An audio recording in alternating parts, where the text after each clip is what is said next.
I'm Joshua Adams, and this is the Industry Insights Podcast, where I am joined in the Rock Paper Simple studio by community leaders as we dive into industry topics and perspectives.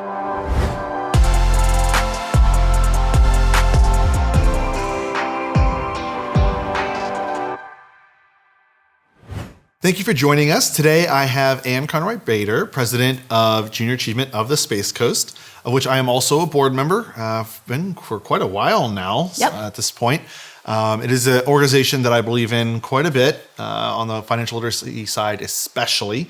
I am a very big believer in people understanding their finances, especially kids.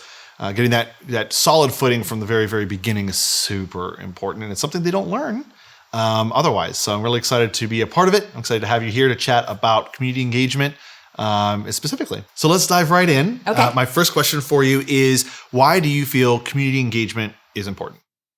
So community engagement, there's several answers to that question, but I'm going to make them Brevard specific. My career has taken me all over the country, and I have either managed nonprofits or been associated with, consulted with, etc. And Brevard is its own place. We're so unique. And upon moving here 9 years ago, what I quickly realized is that philanthropy in Brevard is very public. And different from other places, it's the corporate philanthropy that is very public, and it sets it on a different level in here. This is without a doubt my favorite place I've ever been in this field in the country, because of that reason, because of the companies and the businesses and organizations who are mission forward, who are willing to invest in this community to improve the future. So why do you think it's so different here? We've talked about it before, like Brevard is such a unique place. I might call it the Wild West.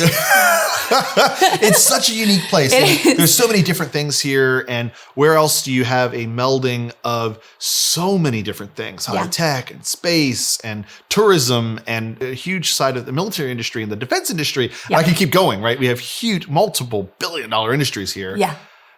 So what do you feel like that? I mean, there's such a mixing pot there, My right? theory on yeah, why what is your it theory happens. on why it's different here? I think my theory is the space industry, actually, that this place was wild until they chose Cape Canaveral. I mean, there was industry here ahead of time, but what happened was it seemed like industry started, then the people came. So it's a little bit different in that the companies have had a leading voice. Like they were the voice. Florida Today was born here. Gannett was born here, literally the voice. And a lot of those founding companies and founding leaders made philanthropy and community engagement part of their mission, because they knew that they were kind of building this community from the ground up. What did it need? It needed people, it needed infrastructure, it needed industry, it needed business, but it also needed to take care of its own. And I think that tradition has continued. I would agree with that. It's something that, as I got my start, I started my career here when I first moved down. I was 18 and started getting plugged into things here locally. And it was something that I quickly saw in a lot of, especially businesses that I kind of looked up to, business people that I was like, I like what they're doing there. Yeah. And it was one of the founding things with Rock Paper Simple was, why do I want to start my own thing, right? Why do I want to start this new thing? It's not easy to start a business. It is not. And one of those core elements, besides changing our industry, besides creating something where others in our industry could thrive, it was making an impact, right? I really felt like it was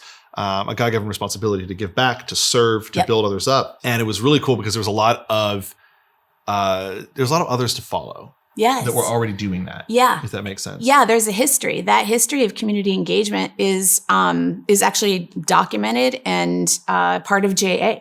So the Hall of Fame, business leaders who have been inducted into the Hall of Fame. And what's interesting is that it's not just for what they did in their businesses. It's what they've done in the community. And we celebrate that at such a high level with those laureate inductions. And what people don't know is that the laureates aren't chosen for their service to JA. JA has got nothing to do with it. We are just as interested in a business leader who has supported children who are hungry, or the healthcare industry, or economic development, or all the other ways that you can impact the community. So it's just part of the celebration of what Brevard is. Yeah, and I think that Business Hall of Fame especially, that's an event that is really incredible, because it isn't just obviously it's a fundraiser, right? Yeah. We're supporting a great cause. Yeah. And I think those that are sponsoring and going know that, believe that, and that's part of why they do it. But I also think it's such a unique celebration here, It is. right? Yeah. It's iconic almost, right? And that's something that I think has been well done. Thank well you. done. But it's its own brand. It's its own thing. And we're all coming together and celebrating not just somebody who did something cool in business, which is great, right? Yeah. And I've been part of organizations where we did that. Yes. Hey, these guys did awesome things. These are changed. great. Yeah, Change makers. Absolutely. Yeah. But there's something special about these people that we're celebrating. Yeah. They're uniquely Brevard business leaders that have made an impact in some way. Right. They've changed lives. Yes. And I love that event specifically because we actually have the longest networking hour prior to anything. And it's not just because of the party. It's because you have this unique access to these leaders. The stratum of who attends that event allows the newest entrepreneur to strike up a conversation with one of the inductees very easily and make those connections, because it really is those connections that make Brevard tick. And most of the most accomplished leaders that I know value mentorship as one of the most important things they do, passing on that knowledge, because they know they have had their place in making the Space Coast fantastic, but we have to make sure that next generation knows just how important that is as well. Right. No, agreed. And having personally known a lot of the laureates over the last few years, I would say that's true of all of them. Yeah. Right. I see them. I see how they give credit to those that have helped them, but I see them helping as well. It's just a really cool thing to see. But I think that really hits a lot on why it matters, right? And we're seeing, hey, it's an investment back into the community, and we're a community that does that, right? Which is really, really exciting to watch happen, and I'm proud to be a part of it. I'm proud you're proud of it.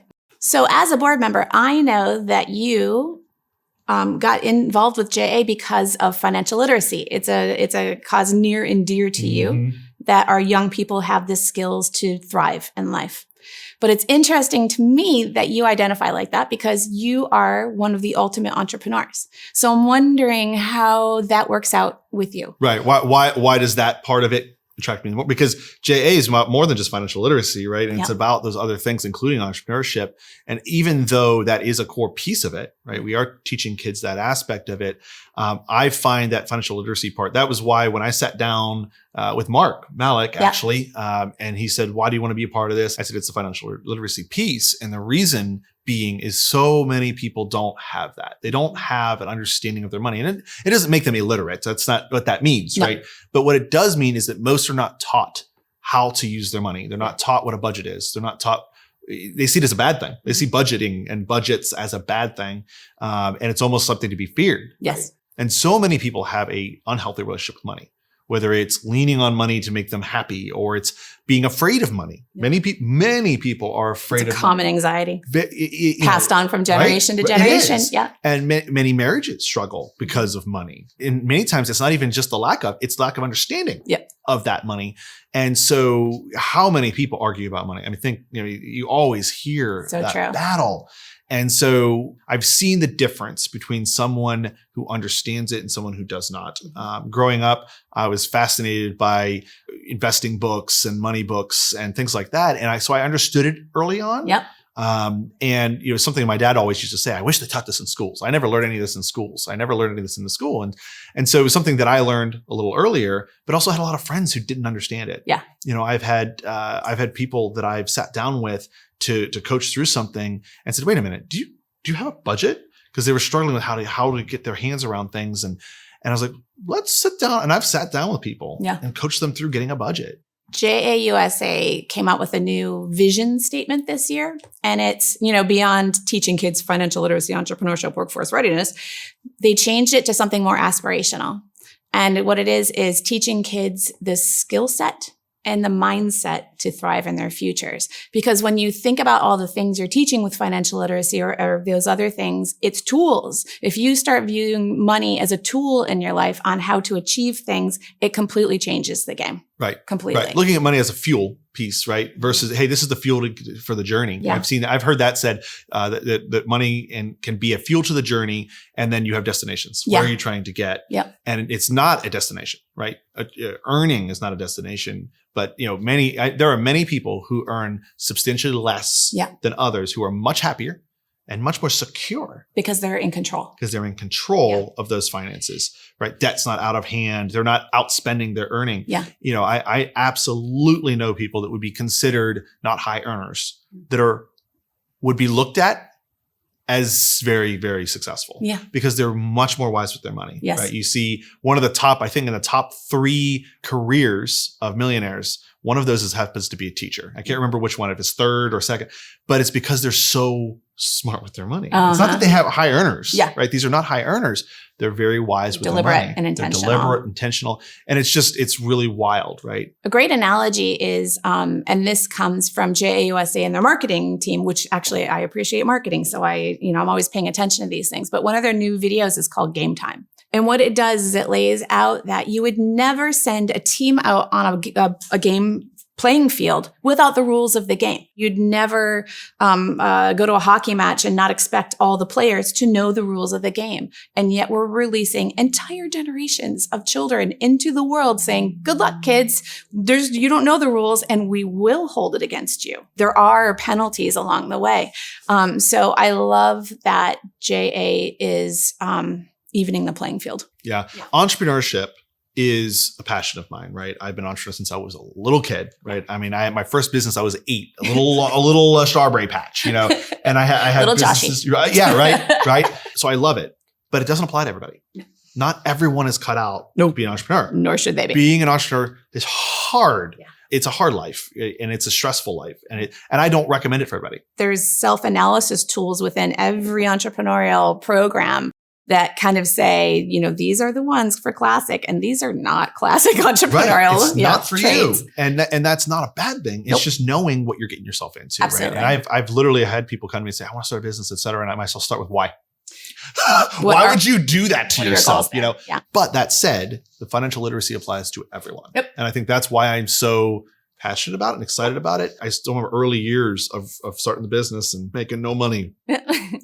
But I never was afraid because I knew what I had. I knew how much longer I had till I was out of money. I knew where, what I could spend and what I couldn't spend. Yep. And I was able to be disciplined around that, right? Don't go outside the budget. Yep. And so you never put myself into a situation that was compromising, if that makes sense. I do love too that there's a growing awareness within an industry that intrapreneurship is now one of the top hiring characteristics they're looking for. So people who might learn the entrepreneurial skills, but know that they're not the type of person to lose sleep over payroll, can go to work within a big company and they can apply entrepreneurial skills within any workplace. That's really fun. Isn't that neat? Yeah. That's really fun. Yeah. On that same note, another way to put it is one of the top things that people are hiring for is creativity. They're not hoping you're going to be doodling at your desk. What they're hoping is they're going to think outside the box and move the company forward as a whole.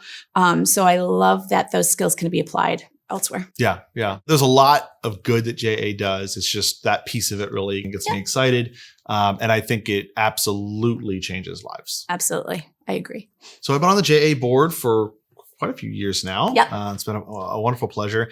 It's a large board, a lot of people on that board. You've seen a lot of board members come and go. Mm-hmm. You work with board members practically every day. Yeah. And you've had some great ones, maybe not as great. And, and along the years, I think you've probably begun to learn like what makes a really great board member and what you kind of are looking for in a board member, but also what you appreciate from a board member. So I'd love to hear from you kind of what makes a great board member. What you really want to know if you are. I know. I want to know if I am. I'm nervous asking this question. At the end, I'll have to rate it. I'll take notes and I'll rate myself. So that question can be answered in a lot of different ways. And part of it is board size, right? What makes a good board member when you're part of a small board, 12 people versus my board, 50 at the moment, is a completely different answer. From the large board perspective, what I'm looking for is engagement. So that doesn't necessarily mean attending every meeting. That does not necessarily mean attending every event. That certainly does not mean setting up chairs for an event. Engagement means if I pick up my phone and I call you, text you, or email you, and it's my job to know which one you prefer, and I really do know which one everybody prefers, that you pay me the respect of paying attention and not waste the resources of the organization that you are serving for. So engagement takes a lot of different forms. It can be investment. giving financial support to the organization. It can be volunteering. It can be making connections. It can be just being a sounding board. At some points, it's also just being a name on my list. Interesting story. When I first started at JA, I stepped into some big shoes. My predecessor, Kristen Schreiner, was wonderful. She took an organization that was coming out of instability and stabilized it. So I walked into a sweet situation with a strong board. But within 2 weeks, 3 of my top board members said, I'm going to step off now. I had meetings with each of them. I said, will you please give me a year? I don't care what you do. I don't care if you come to meetings. I don't care if you volunteer. I just need your name for stability for 1 year. And all 3 of them agreed. And all 3 of them are still on the board. Because I love that so much. Now I'm like, who is it? I know, right? Now you're playing the guessing game. In Brevard, especially because that philanthropy is very public, who is on your board and who can do what for you, it counts. It matters. And we're very cognizant of that. So engagement is really important. I know if I pick up my phone, you will text me back almost immediately. And that is mutual respect because I will never waste your time, right? I do. Yeah. I do know that. So it's a two-way relationship so that our board members feel appreciated, feel engaged, feel like they're doing some good in the world, and that we feel like you are doing a good job and doing some good in the world and supporting the organization. No, that's awesome. And I think how to serve on a board, especially if you're just getting started, right? If you haven't engaged in a lot of boards, I've been involved with boards, since I started in the area. So I've got a lot of years doing that. If somebody were to say, hey, Ann, I'm just figuring out what it means to serve on a board. What are the top couple things you like? What should they know? I'm going to back it up. Yeah. I would say before you decide to serve on a board, right? So there's usually a vetting process and it's for the organization to see if you're a good fit, both in terms of engagement, both in terms of culture. Every nonprofit has its own culture. You want to make sure it's a good fit and that you're not dreading meetings. But I would also go a little bit deeper, pull up their 990. In the end of it, a board member is a fiduciary agent of the organization. And if that organization is in financial trouble, you need to be ready for it. And you need to know what you're walking into. I would also ask for a history of the organization, how much turnover there's been, org chart, mission, all of those things, so that you know that that's also a good fit. And then the last thing I would do is ask to talk with a new board member and a longtime board member so that you can get a feel for, do they like serving? How do they feel about it? Would you want to interact with them? Would you want connections with them too?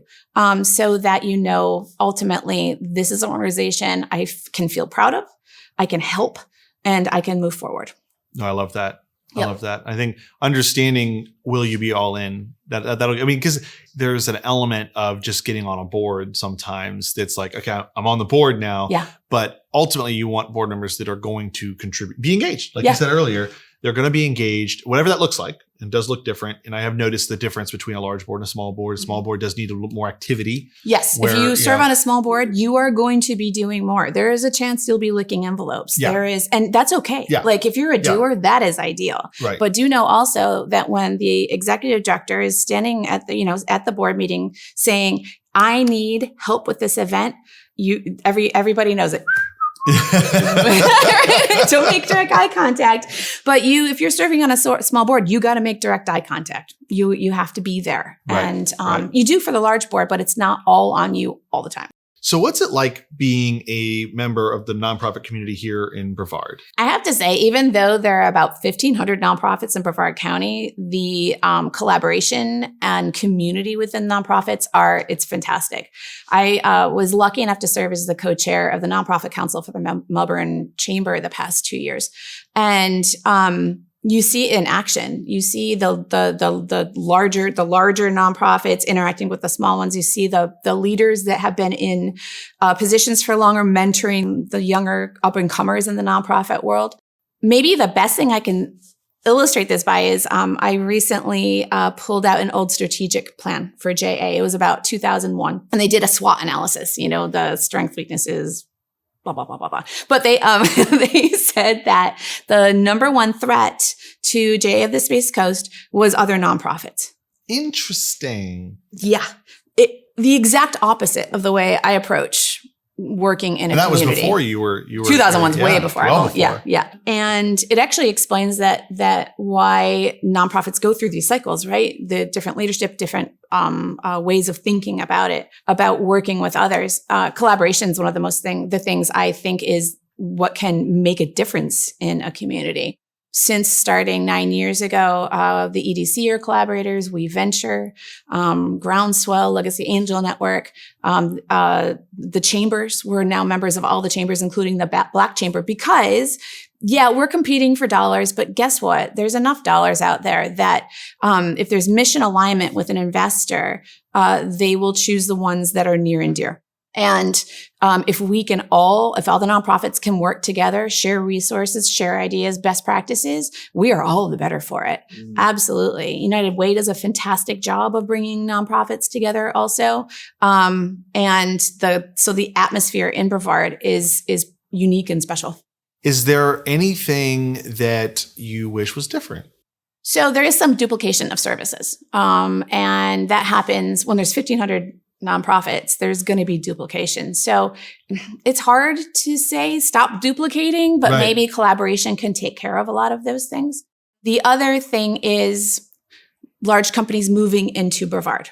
So maybe they're not headquartered here, but for those companies, and as we expand, as the infrastructure growing, there's diversification with industry within Brevard, as they come in, learn this culture and learn that public philanthropy, so that even if your headquarters is in California or wherever, start investing and communicating within engaging with the community, and you will do better. Your workforce will do better. Your retention will do better. Your company morale will do better. There's just a multiplicity of benefits of community engagement. Yeah. And the more we talk about it, the more I hear collaboration, right? It's something that you value. It's something that you see as important here. Some of my other conversations around community engagement, community development that I've had recently have had to do with collaboration, right? And I think it's something that is special about the community. I do think we do that here, but we can even do better, right? And I think that's what I keep hearing when it comes to anything community related, is how are we building this community together to be a better place to work, live, play, invest, etc. Absolutely. I think there's been an increasing awareness over that, even since I've been here. And I think part of that is having enough seats at the table, right? A lot of people who've been at Brevard have known each other for a long time. So to make the effort to bring in different voices, diversity, equity, all the things we talk about all the time, but not at a label standpoint. It's because all those voices have different viewpoints and they represent all the other viewpoints within a community. So the more you can include them, the more you can collaborate together, the better everybody's going to be. Right. Agreed. So one thing that's really incredible about JA of the Space Coast is just how impactful we are with being so small comparatively nationwide, right? When it comes to the size of this chapter, would you call it a chapter? Area office. How are we making such an impact? And I know, and also when you share how that impact is measured. Sure. So the impact, we're one of 109 area offices in the United States. We're part of JA USA, which is part of JA Global. JA is more than 100 years old. I think we're up to like 105 or something. And impact is measured by how many students we reach and how many hours we reach them with. So the reason we have been able to be so successful is Candace Hodge, my VP of Education, pulled me aside like my second year here and she goes, "I'm getting bored." And that immediately turns my entrepreneurial brain on. And we started thinking of ways that we could make real impact specific to the Space Coast. And we started creating new programs that are specifically tailored to our local industry, like JA Glow Women in STEM.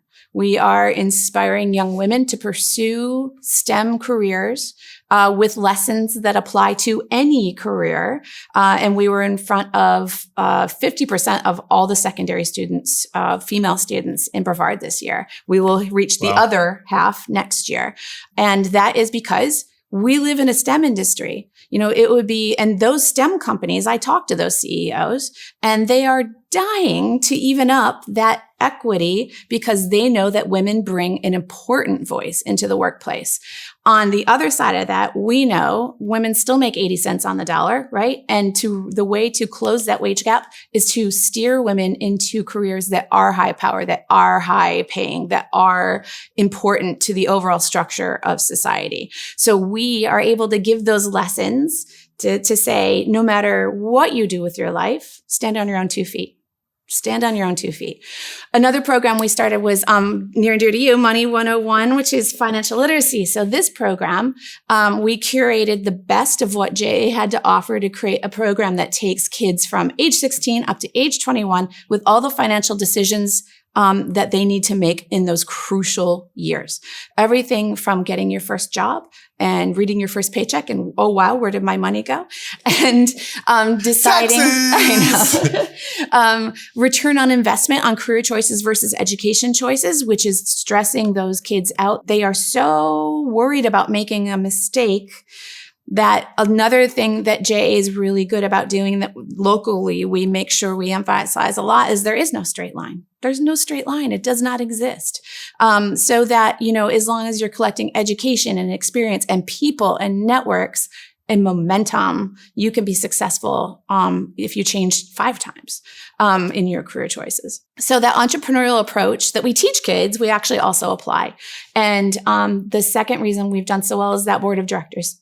There's just no doubt about it. Least contentious, most mission-oriented, active, and enthused group of people I've ever had the privilege of working with in my entire career. So when you've got a group of people that are so bent on making this place great, we're going to beat all the odds and be really great. Yeah, no, I agree. And I think there's an element of, you didn't mention it, but wonderful leadership within the organization. Yeah. And I think that leadership that you provide isn't just to your team, your little team, right? My cute little team. Right. But it's to the board, right? And you lead in a way that says, hey, I want the perspectives. I want the contributions or engagement that you can give. Yeah. You're gracious with board members who get busy and can't, life. and give that space. But then when they're ready, you bring them back. So there's an element of that leadership that you provide to the organization that I know you wouldn't have mentioned. Thank you. But I do want to call out that has been very, very cool to watch. Being on the board, having been on many boards,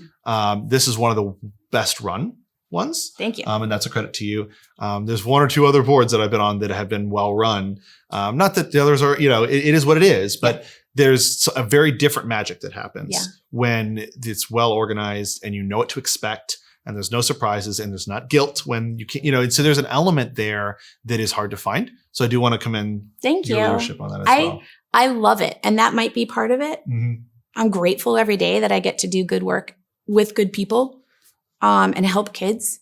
And I try to bring that joy with me. And also, when I say organizations have a culture, there's a culture and I like the culture. And I was a good fit for me to take over this organization. That culture actually already existed before me, but we've made it even better. So we have fun and it's fun to do good work in the world. And if you can make your board members and your community partners and your investors feel that energy and the joy behind it, everybody wins. There's a lot of truth there. Yeah. Thank you for joining me on this episode of Industry Insights. If you enjoyed it, be sure to subscribe, comment, or even drop us a line over at rockpapersimple.com.